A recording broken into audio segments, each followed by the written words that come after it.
So for this presentation, we are welcoming somebody very special, not only for me, but for Spaces Summit in general. One of the initiators of Spaces Summit, Zin van der Waal. Thank you.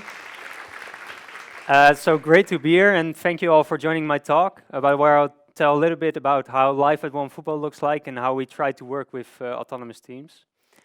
So before I start, I will tell a little bit about me and about Onefootball. So for those of you who don't know me, because, well, half of it was not here last year, I'm Jim. Last year I was sitting just where you are sitting right now, as an attendee and organizer, enjoying myself, enjoying Space Summit. But half a year ago, I moved to Berlin, and I started there as a product manager at Onefootball. So I love living in Berlin, but of course a little piece of me misses Rotterdam and misses Feyenoord. But yeah, that's just the price you have to pay. I'm not doing this adventure by myself, it's together with my girlfriend. This is the kind of feedback you get when you're working on your slides and she's sitting next to you. Yeah, so Onefootball. So we are an organization with around 200 people. We're a very international company. We have 35 different nationalities. And although it says like 4 locations, I think 95% of the people are working in Berlin. And what do we do with Onefootball? What we say is we're building a football platform. So there are a lot of different content producers. So there's a lot of different content like news, statistics, matches, live matches, betting, all these kinds of stuff. And in the end, we wanted to bring it all together and give it to the football fans, so you only need one product. And in the end, that comes to like football apps or a football website. So who of you is a Onefootball user? Okay. So not that many, because we're not that big in Holland, but actually we are a global football platform, and we have a lot of users from all over the world. On a monthly basis, we reach around 30 million people, and we have a lot of active users. So we have 11 million monthly active users, and they use the platform a lot. So on average per month, they interact 50 times with Onefootball and spend around 120 minutes, which illustrates a football fan, right? So it's in their routine. They really want to engage with football on a daily basis, and that's in the end what we want to help them with, to engage with football. So to dive a bit in how the organization and teams look like, so I'll dive immediately in product and engineering, because I think that's the most interesting part. So within product, we have a group of product managers working there. We have product designers, and what's really cool, if you ask me, is that we also have user research who's working within the product department. And then we have engineering, where we have the line managers of the engineering of the engineers, and we have all the different disciplines that we have within engineering. And to give you an idea, we have around 18 people working in product and 38 people working within engineering. So this is an overview of the different teams. So we have 6 product teams working in 3 what we call like domains. So we have scores, news, and platform as a domain. So I am a product manager actually of 2 teams, of the consumer web team who's focusing on revamping the onefootball.com and creating a better website. And the core team, which is a little bit like a platform team as I saw that at bol.com. So a little bit like Axel, but we're also doing SRE stuff. So yeah, really in that sense, a platform team. So if you look at how a team looks like, it's like this. It's a really multidisciplinary team. So it depends on the depends on the product, which disciplines are in the team and how many. But in the end, all disciplines can be in there. So we have all the different engineering disciplines, and then we have one engineering lead who's also the line manager of the engineers, and we have a product manager and a product designer. So to take an example of how this actually looks like and reflect in as a product, so let's take the news team. So the news team is responsible for news. It's quite obvious, but they are responsible for the entire chain. So from setting up an internal portal where our news desk can write articles, all the way to processing external news sources, to actually providing a news stream and news articles to the users. And doing this for all platforms, so for iOS, Android, the web, everything. So they really have responsibility of the entire chain. Because each team has end-to-end responsibility, all the way from idea to production, meaning that we have full responsibility of our own funnel in that sense. So not only the delivery, so not only the things of the actual development and making sure that it goes to production to the user, but also the discovery part. So also to research the different ideas and determining which ideas are actually worth investigating, and are worth actually to develop features on. But this doesn't mean that all these ideas come from within the team. These ideas can come from anywhere. It can come from the management, it can come directly from customers, other people within the organization. It can come from anywhere, and it's just up to us as a team, and maybe me as a product manager, to decide which ideas are moving to the next stage. So to give a little bit of a visualization, so behind me you see a screenshot of my discovery funnel for core. So you see the nice line illustrating that it is a funnel with a lot of ideas on the left, but not all ideas are being researched, because in the end that's also costing resources. I mean, researching something costs time, and you need to treat it like that. And so with all the ideas in mind, me as a product manager, together with the stakeholders, we determine, okay, which kind of ideas would add the most value, and then we're going to research that. So then we say, okay, these ideas move to like a candidate stage, and that's where the engineering lead and me would do some first investigation, scoping a little bit. So what's this idea or problem that we're trying to solve? Then if it's still interesting enough, we're going to discovery, where we also involve the team and say, like, what are the things that we're trying out to actually see if it delivers this value? And then if it's still interesting enough, it moves to delivery. And delivery is probably what you're more familiar with as well, is just working on the epics, working on the user stories, and then actually working on bringing it to production to the user. So why I think that this way of working with product teams is so awesome, and that's really maybe also from a personal level, from why I think this is so cool. So the first thing is that you have customer focus. You really reason from the customer, and you can make a direct impact on this customer. And that's just really cool, because to give an example, the other day we did user research for the new consumer web, and we invited the users and we asked, like, so what's your connection with football, and why do you love it, and but also, so what do you then expect from a football platform? What do you expect from a website? And sometimes you would hear even these touching stories of what actually football means to them, and you hear on how you can actually help them to engage with football and being motivated, and then the next day you can actually start and working on it and actually work on these ideas of delivering that value. And that's super cool.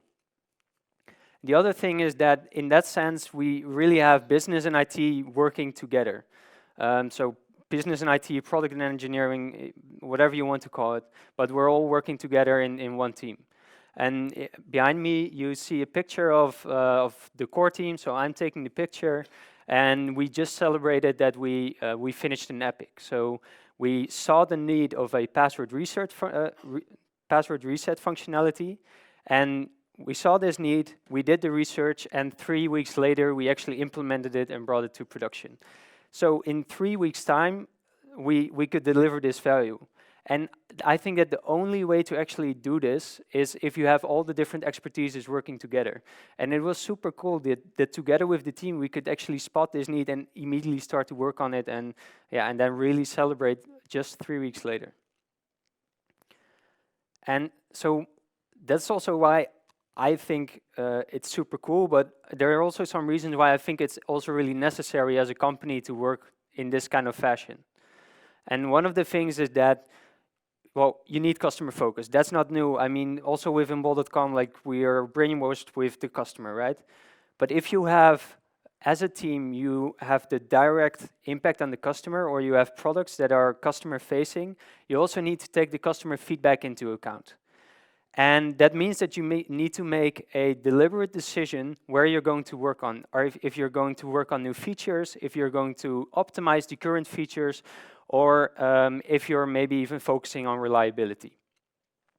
And with that in mind, like behind me, it was actually from a colleague of mine, Doron, who's also a product manager, and he developed a match experience within the app. And after he did that, we got a lot of feedback like, hey, it would be really cool if you could also see a TV guide within the match experience or within the match card. And because all of this customer feedback more or less piled up, and it created a case to do this. And Doron then made the decision like, okay, you know what, instead of picking up a new feature, we're first going to iterate on it, and we're going to add TV guide functionality, because that's just what the customer wants. The other thing is, we all know about agile way of working. It's been out there for quite some time, and then if you think like, so what's the next step? I would say it's a little bit what's being described by the lean startup, and that's continuous innovation. Because if you think about it, that within engineering we can develop really fast and we can iterate very fast, etc. But if you worked on an idea for a couple of months, how is that different from a waterfall kind of way? Or if you wrote an entire business case, how is that different from spending a lot of time on writing a requirements document? And we already know that that's bad, so I really think that that's the next step. And so we want to validate ideas fast. You want to do fast discovery to know which ideas are delivering the most value. And the only way to do that is if you have all the different expertises working together in one team. And so, of course, this all sounds really good, but within Onefootball, we also have our own challenges with working with these kind of autonomous teams. And one of the things is that we're not that long away from a startup kind of situation. And within a startup, you can say like you're super agile and super, because you have one team working very closely together with the management, and maybe the CEO is even like working as some kind of product manager. But then as soon as you start to grow and you start to scale, you also need to, like also from a management perspective, you need to let go a bit more. And I noticed that there's a really thin line between good and bad involvement. And I noticed that if from a management position or even a CEO comes with an idea, there's still some expectations that we do something with it. And I think that's something that we can improve within Onefootball. The other thing is that as soon as you make business a resource of your team, it also means that the bottleneck can be on this side. And I definitely noticed that with Onefootball, because we only have one product manager per team, so we don't have a lot of business analysts. And there we have quite some responsibility. So doing the research, writing the user stories. So I noticed that actually we can become the bottleneck within the team. But to some extent that's good, and I also think that you need to cope with that in a way as a team, and that's also what we're doing. So Fred, who's a colleague and the engineering lead within the core team, he sometimes writes user stories when I'm super busy. And although that's not his expertise or his role, that's just a way to cope with these different resources that you have within the team. And the other thing, and I think this is something that keeps on being a challenge, is that you're really focusing from output-oriented to outcome-oriented, to really think about, so what is the customer value that we want to deliver? And sometimes, so that's a mindset that you have to have within the entire team. And that also means that sometimes it's not developing something that's in your expertise, or maybe it's not even working on a new feature or development at all, because at that moment, that's just not the thing that delivers the most value. And although I really think that we have a lot of good people with that mindset within my teams, I'm very lucky with that actually, because they really don't have the I just want to code kind of mentality. But still, I noticed that in a retro, when we didn't deliver that much new features, of when the developers didn't work that much on coding, there's just a gut feel that we were not that productive. And that's why it's really important also to have a a KPI as a team that's visualizing the customer value, because that's more or less your sanity check if you are productive, yes or no. Because I really think that if you're working together with all the expertises in one team, being flexible and working all together, and if you have end-to-end responsibility from idea all the way to production, you have a very clear goal about what kind of customer value you want to deliver, and that's what you're working on, then you can do really cool things for your users. Thank you.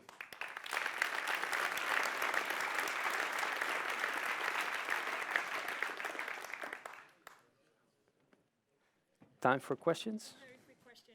A very quick question.